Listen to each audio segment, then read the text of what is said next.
Calgary's a cold city in the winter. Minus 20, minus 30, heck, minus 40 some days. And one of the ways that we Calgarians have adapted to deal with this weather is the plus 15 system.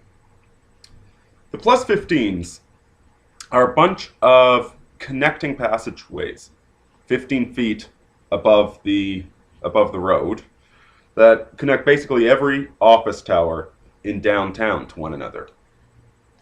You can catch the train or the bus or your car to the center of Calgary, walk up a flight of stairs, and you can walk from one end to the other without going outside. It's extremely useful innovation when it's cold out. So earlier today, I was taking a break from work, going downstairs to grab a coffee, have a cigarette. And what do I find but these three creatures just hanging out. These two men and their doe-eyed slattern. Facial piercings, tattoos, dreadlocks, the typical creature attire. And I'm looking at these guys. And I'm looking at this technological marvel that they surround themselves in. And yeah, I know their type. I've seen this type before. They inevitably think of themselves as some sort of warrior spirit, paganistic, what have you. But see, while I look up to men like Roland and Beowulf as a challenge, can I be as great as those mythical figures? These guys look up to Iron Man or the Hulk the way that a child looks up to war heroes. And no, I wasn't mistaking a counterculture musician or artist. I can recognize these types. They decide to come downtown to surround themselves with the works of greater men, to sit there listening to their iPod, these unemployed, degenerate sacks of filth, living in the structures imagined by men of greater intellect and built by men of stronger back than this group could ever hope to be. Cockroaches. Whenever you build civilization, you get cockroaches.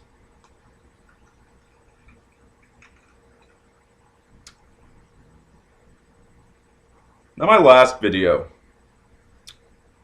was about the broad perspective, the men's rights advocates, the social patterns and dynamics, what's going on.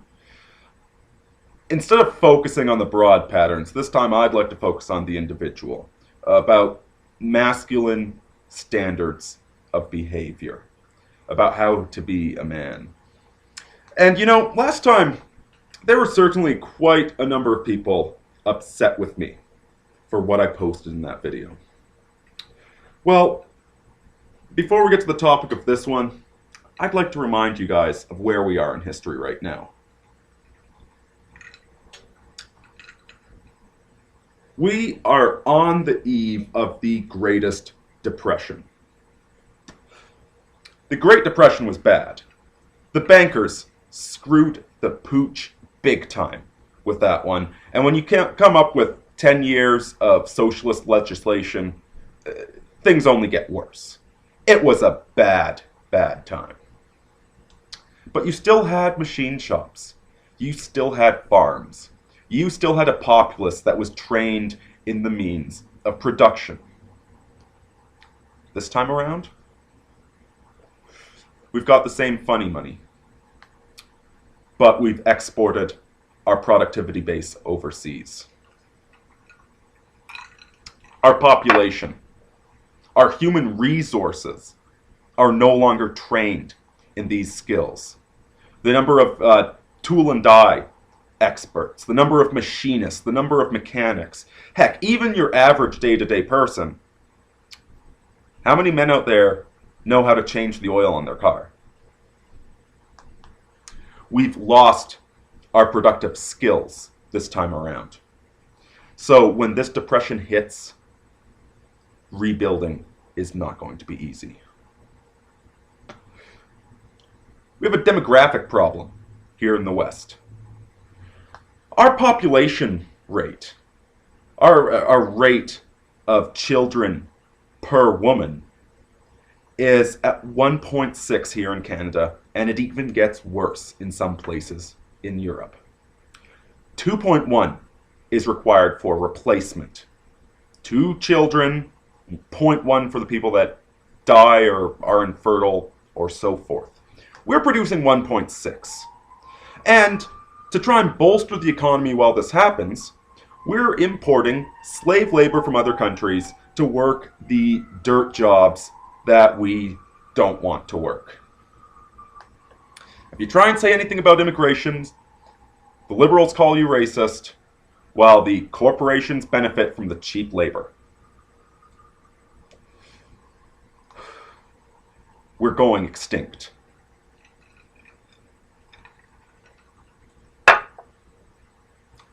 Technology has stalled.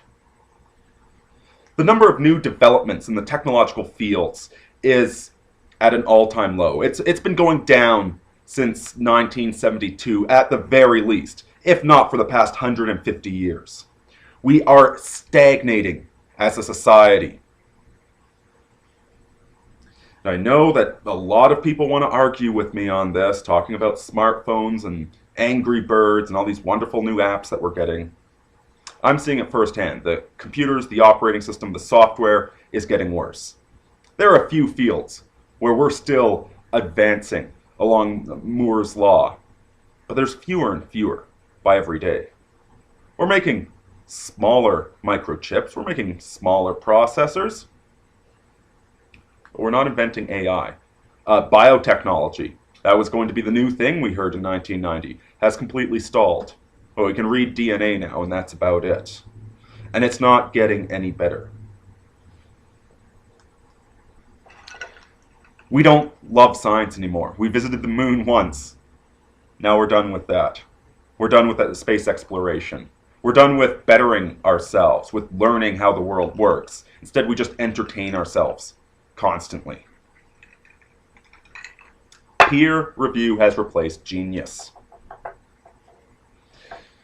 And down below is a link that goes more into that, because I know we're all a bunch of science geeks and we want to pretend that the world's getting better, that we're getting more technological.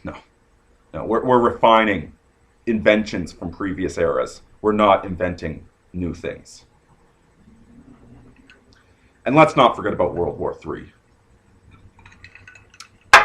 World War III is on the horizon. There's people pushing for it. There's so many people that'll make a bloody profit if we go and overthrow another country. If we go and send a whole bunch of patriotic young boys that are young, dumb, and full of cum to go die and get their legs blown off in some third world hellhole to no end whatsoever. A lot of people are going to make a profit off that. The liberals, the hippies, the peaceniks, they're not going to do anything to stop it. We've got China with a massive population problem. Too many men, not enough women. Third world that's exploding in population because we keep sending them free food, undermining their local agriculture, so only the gangsters and scumbags get to breed.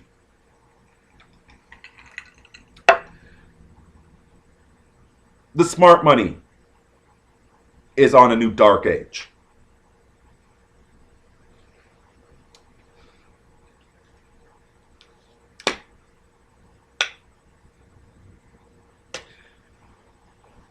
And so, if you think you've been hard done by, you think that it's not fair living in this feminist, anti-male, anti-white world, that you're getting screwed over,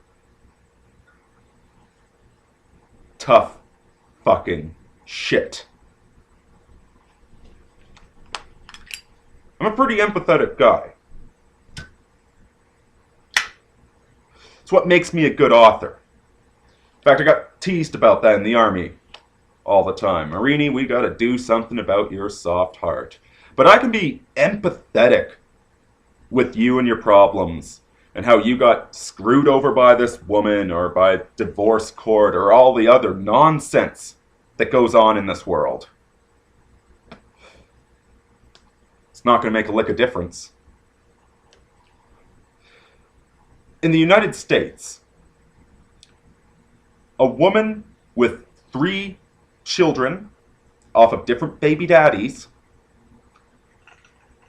when she's collecting welfare and health benefits, has a take-home income equivalent to a family making 60 grand a year.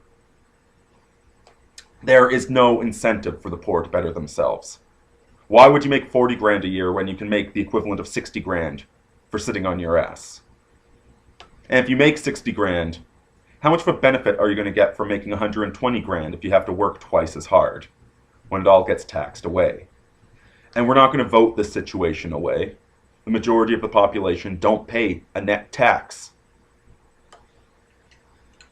This world is on the rails.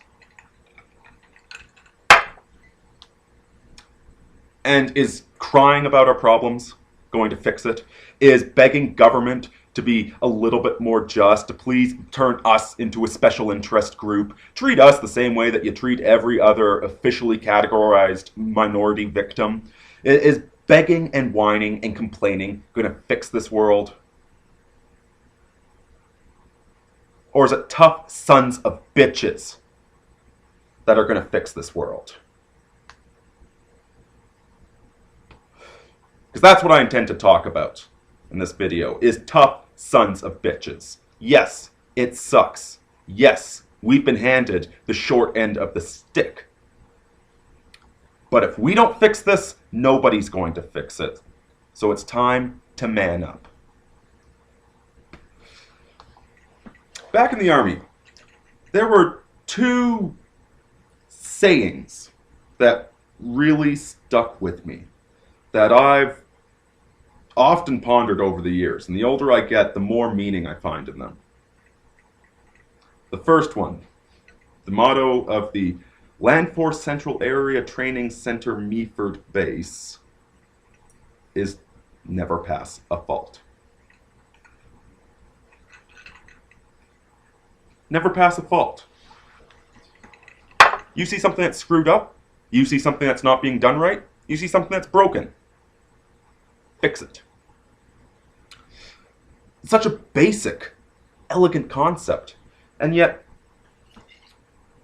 revolutionary in this world of laziness, of iPads and iPhones that just break and you get a brand new one. This disposable goddamn society.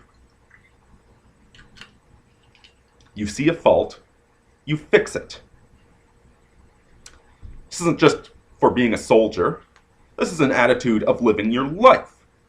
That if there is something screwed up in your life, in your environment, in your car, in your computer, you fix it. You fix it before it becomes an emergency. Emergencies are what happen when you let little problems go for too long. If you fix the problem when it pops up, if you see something that's wrong, you deal with it, you address it, you learn it, you improve it, you don't have emergencies. And yet, in the modern workplace, this is a moral commandment that you're going to have to ignore more often than not. The fact is, as the corporations are very good at dumbing down the work process. The extreme version is McDonald's. In fact, there's a short story that it's really good at the beginning, turns terrible at the end. But if I can find it, I'll link it below. Where they invent an AI to help you do your job at Tim Hortons or McDonald's, telling you where to go, clean up this, do that now, so you don't have to think. And it's a commentary on the fact that most corporate work is like that right now. Here's your cubicle, here's your job, don't think, just put your brain on autopilot for 8 hours. Respond. They're quite brilliant at turning these jobs into things that monkeys could do. And so as a consequence, the workforce has become lazier, more inept, more incompetent. I can't tell you how many companies I've worked for that had a dozen people doing something that should take one person because they couldn't implement a sane computer system or some intelligent leadership or something like that. We have people doing idiot retard jobs left, right, and center. Now, if you come into one of these places with a brilliant idea, with a way to save the company money, to implement a better structure, something genius, you are threatening entrenched interests. One of the ugliest things about the modern workforce is that you must pass the fault. Something screwed up? Don't tell anyone, or else the guy that screwed it up will harbor a vengeance for you.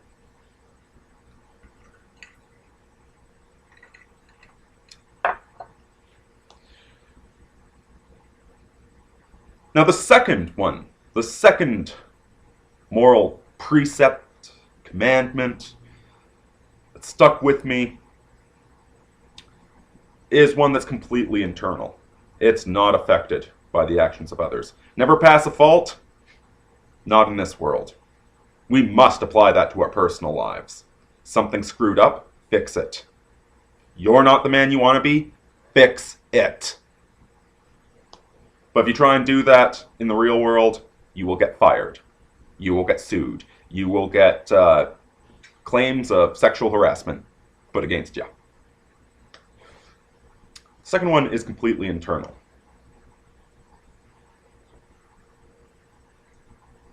You choose the behavior. You choose the consequences.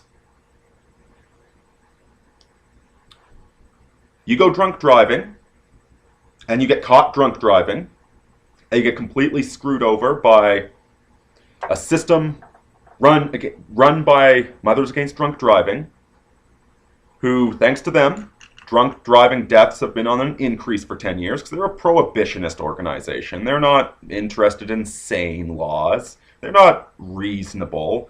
They're a bunch of Puritan zealots.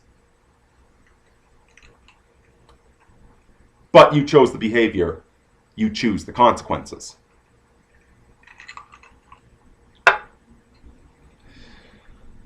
Now I remember when I first heard this one, and how mean it sounded. I mean, how many meaningless deaths are there? Accidental deaths. How many just accidents and screw-ups? And, well, you know what, yeah, but we've all made that decision, and he's just the guy that paid the consequences, and you're being pretty mean telling me I'm responsible for my own behavior.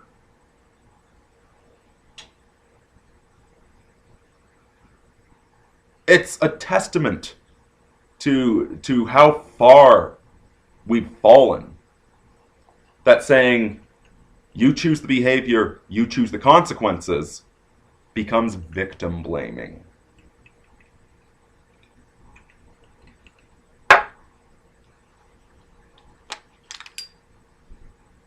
You married your high school sweetheart because that's what everybody does after high school, after college. You know, and you went and busted your back at a job to support her while she was cheating on you. And then she raped you in divorce court. You chose the behavior. You chose the consequences.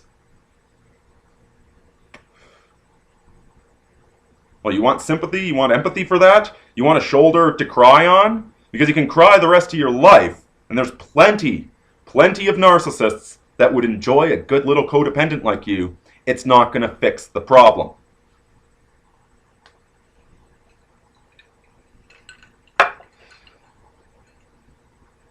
This is one of the biggest lessons we lack, is consequences for our own behavior. Yeah, there's random chance. Yeah, there's good luck and bad luck. But in the end, Unless if you're getting hit by a bus after looking both ways from when you're crossing the street. Stop complaining. Stop whining. Start self-actualizing. Yes, this world sucks. Yes, we've all been screwed over. Yes, it's not fair. Well, whoever said it was fair? Your guidance counselor? Your teachers in high school? To quote the eminent Polaniuk again, we are a generation of men raised by women. No wonder we whine and cry about things not being fair. How incredibly womanly.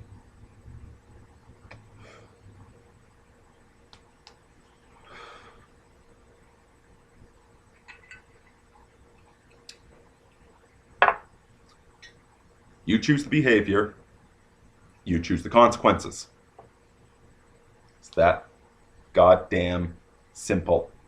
Choose better behavior.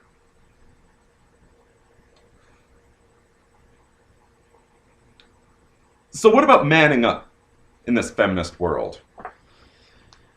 Because I know I'm going to get a few comments that already paused the video and decide to complain. Well, what? Are we supposed to man up and marry those sluts? Are we supposed to just accept the fact that our lifeblood is being sucked out of us, that it's men dying in pointless wars to make other men rich, that women are cheating on us with the omega degenerate bad boy males? You know, are we just supposed to accept that and, you know, keep calm and carry on? Good God, folks, I'm doing this channel under my real name. I get fired for this. Hell, I'm in Canada. I could go to jail for this in Canada. Do you really think I'm telling you to man up and marry those sluts? Not a chance in hell.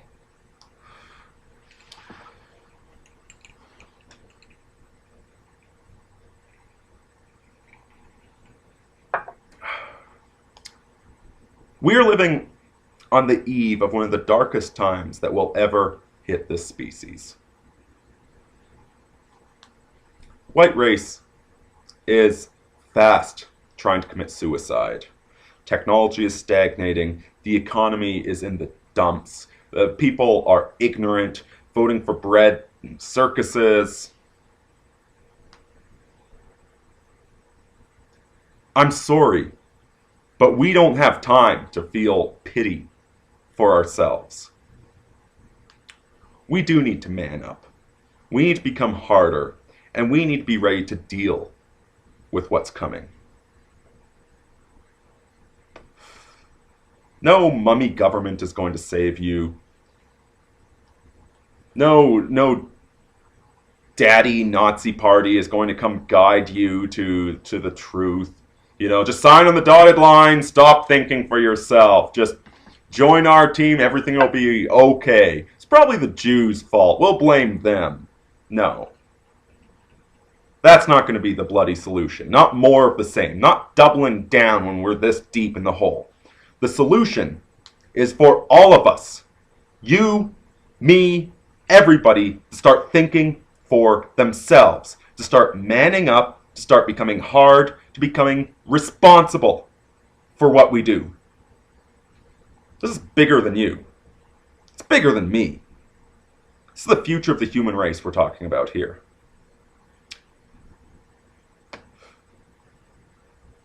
If we enter a dark age at this point in history, at this point in technology, there's a very good chance we'll never get out of it. That will lose the ability to mine and refine gasoline, that accelerant that can get us into space, that can get us to the post-humanist era where we can actually start using sunlight as a power source. It's not feasible here on Earth, but it might be out in space. The whites go extinct, and we seem to be working really hard on doing that.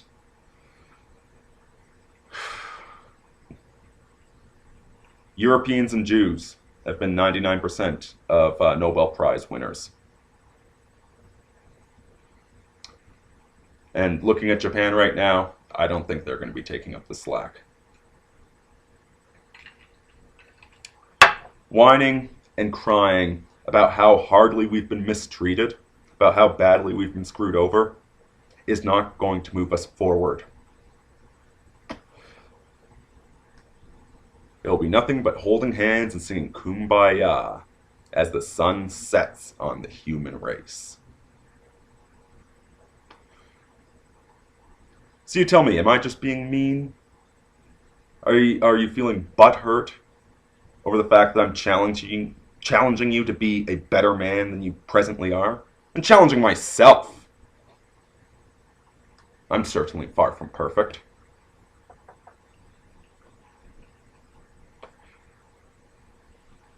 If there's going to be a hero that saves us from this nightmare, it's not going to be singular. It's going to be all of us. Never pass a fault. And you choose the behavior, you choose the consequences. Do with that what you will. Aurini out, folks.